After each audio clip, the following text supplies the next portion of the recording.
Yep. I'm going with Troy. We just talked about it. I'm taking Troy at plus 160 as my underdog pick of the week. Kind of for everything you just said. I think, Troy was a feisty team last year. They impressed me a lot at times. And I love the move going with Taylor Powell. He spent 3 years at Missouri. He saw action in 12 games. His one career start coming into the season was at number 4 Georgia. So he's not going to be intimidated, playing these G5 schools. And he opted out of 2020, and he's come back. And like you said, he looked great week 1. And I love the way this Troy team, they don't have any of these big name guys that are going to be drafted in the NFL, but they're deep. 10 different players caught a pass week 1. Like you said, you mentioned Vidal and Smith. They also have Jamontez Woods as another solid running back. So they have really a 3-headed bell cow at running back. All 3 of them had at least 10 carries. All 3 of them scored a touchdown week 1. Their defense is pretty solid. They returned 10 starters. Carlton Marshall is one of the best linebackers in the Sun Belt. So I like this Troy team a lot. The line right now is kind of floating around 5.5, 4, depending on where you got it. I know our Action Network Pro projections make it 3.1. So if you can get them over a field goal, take it. But I like them a little sprinkle on the money line too. So I think Troy can win this game. They're at home. So I'll take Troy as a little home dog for my underdog parlay.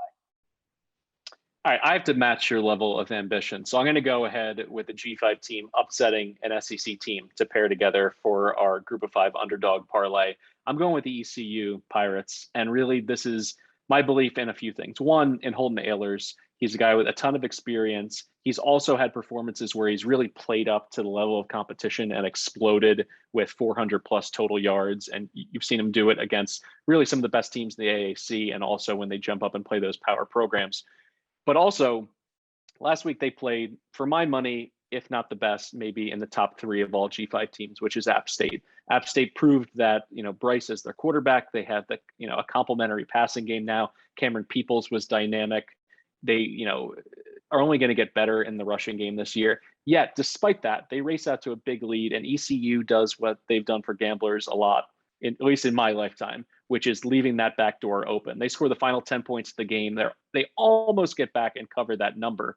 And they're going up against a South Carolina team. When you talk about a mirage or some data that is a statistical outlier, I could care less what South Carolina did in a 46-0 shutout of Eastern Illinois. Eastern Illinois is 2-18 in their last 20 games. They're an awful FCS team. And because of that, it really makes no difference to me, the stats they ran up.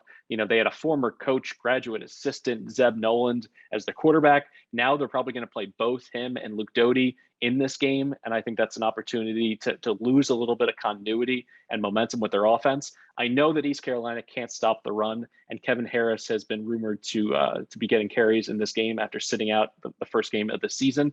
But I don't think it's going to get much worse than what they experienced against App State. So for those reasons, I'm going to go ahead and take them plus 115. You're going to want to go ahead and check WinBet for the latest odds. But when we put these two together, that's another tasty payout. And I like the ambition that we're showing here for teams, playing a little bit above their head.